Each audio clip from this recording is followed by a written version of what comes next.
Welcome. My name is Penny Rosema, and you're listening to the Cookware Manufacturers Association podcast.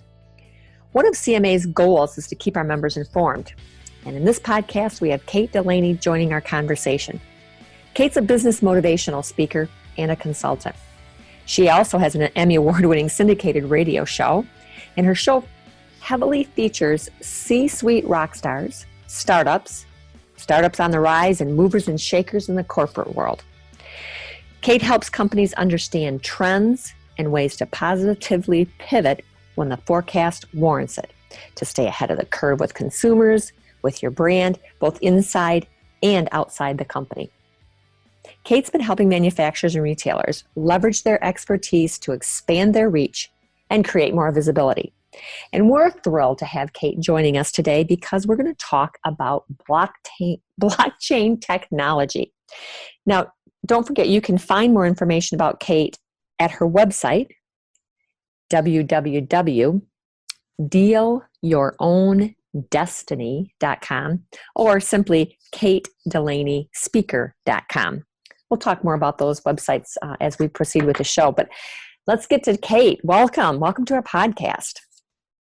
Penny, thanks so much for having me on. Well, we're really excited to have you, we'll talk about this a little bit later, join us for our annual meeting in April for the Cookware Manufacturers Association, and specifically to be talking about blockchain. Now, perhaps not all of our listeners are familiar with the technology other than cryptocurrency. So would you kind of give us a Reader's Digest version of what blockchain technology is? What a great setup. So the easy way to tell you what blockchain is to wrap your mind around this. It's a digital database, right, that has information like records, so financial transactions. It can also trace materials, etc., that can be simultaneously used and shared within a large, decentralized, publicly accessible network that is safe. And that's the key thing there. So I'll go a little bit deeper if you follow along. This list of records are called blocks. They're linked using cryptography. Each block has a kind of a cryptographic hash of the previous block to tell you what happened, and it's got a timestamp on it, and it's got all that transactional information. And that's why it's become such an interesting option for security, to trace materials, etc. And especially because of what I first mentioned, the fact that you've got this one database that you can tap into to simply, easily trace back a transaction of any sort. And it really, first, at its heart, was used for cryptocurrency. So sometimes people get that confused. And of course, Bitcoin was the first cryptocurrency, and that's the heart of it. That technology was the heart of Bitcoin that we know today, but it's being used in so many other ways, and it's, I think, the wave of the future without a doubt. Yes, I've heard its intentions or the why people are watching is it could be very disruptive to the entire communication database world. What I liked about what you talked about here when you first started this was you used the words digital database, where that's shareable, decentralized, public, and safe. That's probably the best keywords I've heard talk about that almost tweetable moment there, Kate. Now, so you've given us a real baseline on it. Why should cookware manufacturers care about blockchain technology? Well, because I think it can, number one, it can save money. And it also will allow you to be able to track back anything that was produced anywhere. So think about that. It enables anyone in the system within that manufacturing process to determine also what information is absolutely critical and what's the single source of what's happening within that particular plant or retail places where some of the product is being sent, et cetera. It would all be timestamped, like I mentioned before.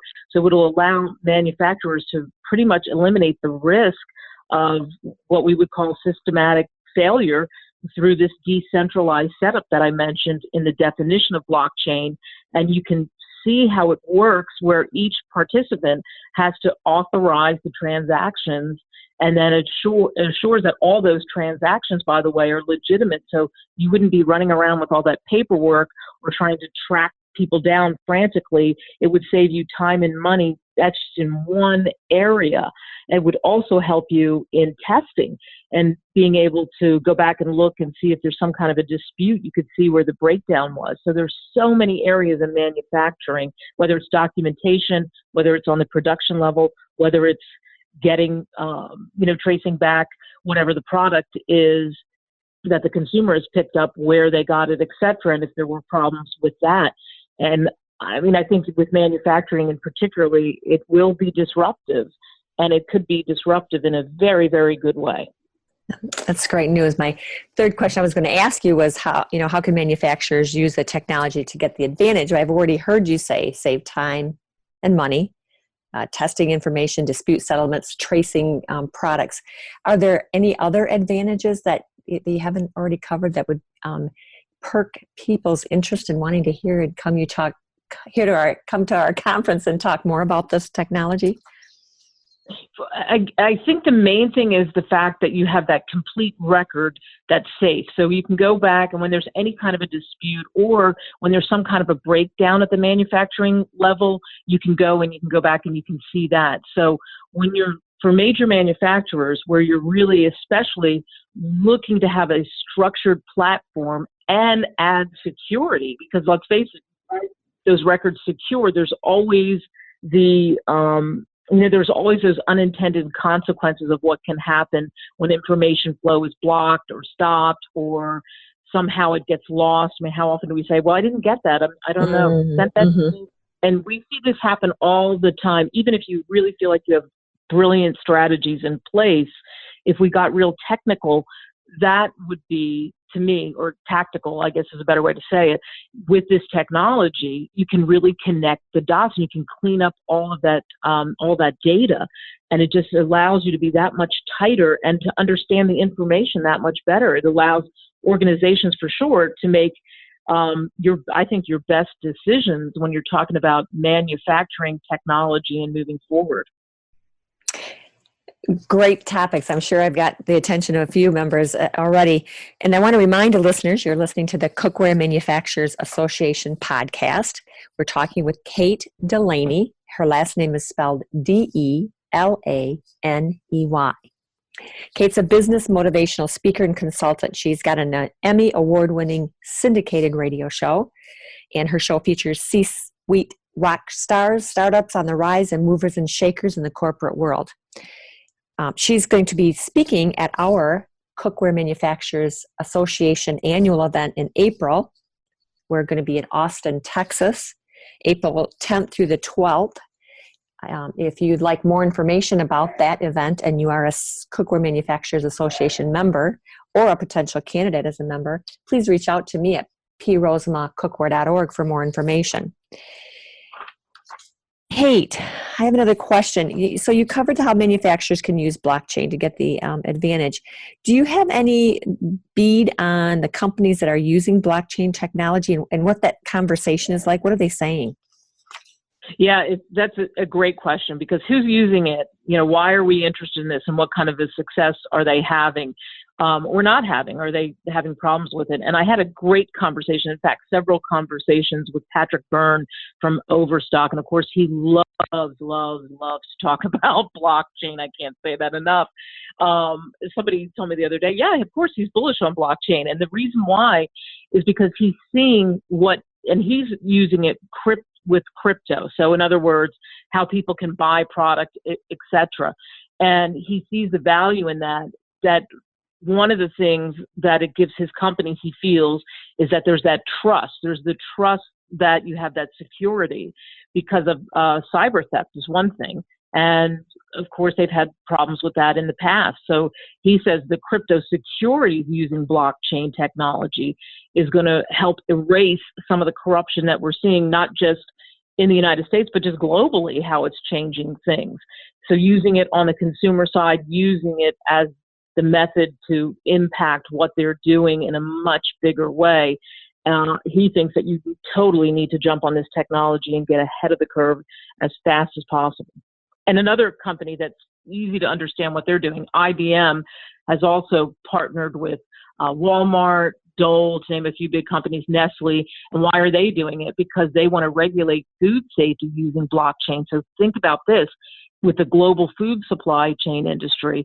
So that means suppliers, the distributors, retailers, I mean, the list goes on, regulators, and yes, the consumers again, now have access to information about the food, about the origin, the state of the food in any of the transactions. It's a whole ecosystem that they're creating that they think will be invaluable to everyone from, as I mentioned, the people who are growing the food all the way to the retailers and, of course, the companies. And that's why IBM jumped on top of it, because in the food industry, we see people really want to be able to trace back where their food came from, etc., the freshness of it, and of course, things that have happened with brands where there have been some illegal activities that they really couldn't trace back, but the blockchain prevents that.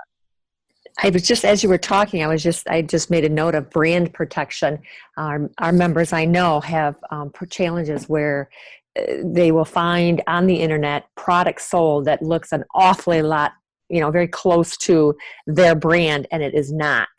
And this kind of technology can be applied to that kind of protection, are you thinking? Yes, absolutely. And again, the tighter the chain, the data, the way the technology is structured, wrapping your mind around what we first talked about, Penny, and what it is, think of that timestamp, all of that goes a long way to be able to trace anything you can imagine back. It's the technology, I think, that is so brilliant. I just had someone, and this happens occasionally, where a person will call me and say, I bought this pan and I need a handle replaced, and I'm, I bought it through whatever source, either the internet or at a store, and they're trying to find exactly where to get the replacement handle from. In some cases they can go back through the store, but in other cases, we can direct them to where that pan was made. But then there's the third case where we don't have a clue, and I'm wondering if that as well could be a potential source for tracing replacement parts. Sure, absolutely. That goes back to the question about why do you care about this in cookware, and in the manufacturing side of this, you would be able to see that. You'd be able to see where could we go back, or hey, we don't manufacture that now. We do this instead, mm-hmm. or this is what happened, and this is how we've advanced it. It'd be great. Are there any other unique ways that blockchain technology is being used? Because everybody always thinks cryptocurrency. That's immediately where they go, and they're either for it or against it or don't have anything to do with it. What are there other unique technology that's being used with blockchain? I'll tell you what, Cleveland is trying to really jump on the map. I just talked to somebody a couple of days ago about this, and we're furthering the conversation. They're trying to do this thing called BlockLand, where everybody in this big block in the city uses blockchain. And when I say everybody, they're talking about strictly the business applications. So meaning whether it's retailers that will be on that block. Also, they're talking about an educational system that will be in there. So what's the next gen research and innovation, a facility for that, and that everybody would be involved on, blockchain, and there would be a way to connect them that way. And they think that it's such a relevant technology that they want to become a leader in blockchain solutions. So whether it's, growing the employment along this community in Cleveland, having people really skilled in understanding how you use this technology, the data, and creating this special ecosystem where they can leverage partnerships. And I'll tell you what, it's the guy who's starting it is a billionaire who had a car company, and he saw the emerging uses for this and decided, you know what, well, I'm going to do this. I'm going to get the politicians involved, which he has. I'm going to get the academic folks involved. I'm going to get the entrepreneurs involved. I'm going to even get the philanthropic side of this, so that the foundations are going to be involved, and we can trace things back and see where we're vulnerable, and et cetera. And it's going to take a couple of years, but they're really hoping that they can launch it within the next 2 years. This is just fascinating. I'm sure that my listeners are maybe some of them are like me, kind of their head spinning. I need to know more. I want to know more. Remind listeners that you're listening to the Cookware Manufacturers Association podcast. And if you'd like more information about Kate, check her out at the couple of different website options you got here. KateDelaneySpeaker.com or DealYourOwnDestiny.com. And they can reach out and find you on either one of those websites, correct, Kate? Yeah, absolutely. Well, we really appreciate you sharing your expertise, and we're looking forward to seeing you in April in Austin, Texas. We'll be at the Lost Pines Resort, which is near, as part of the Hyatt Regency chain. Great opportunity for members to network with other cookware manufacturer members. We've got great speakers like Kate participating, and we look forward to seeing a lot of our listeners there. But also remind the listeners that we need your feedback. We do these podcasts to keep you informed. Let us know, was this interview valuable to you? Do you have additional questions, or do you have topics that you'd like to suggest for future interviews? You can let me know at prosma@cookware.org, and you'll find the link to my email address right on cookware.org, our website. Now, if you're listening and you'd like more information about the association, and you are a cookware or bakeware manufacturer or supplier to this industry, we invite you to apply for membership. Companies that produce and distribute cookware in the U.S. and North America and who have a substantial financial presence in the U.S. are eligible for membership. And you can click online to request a membership or email me directly.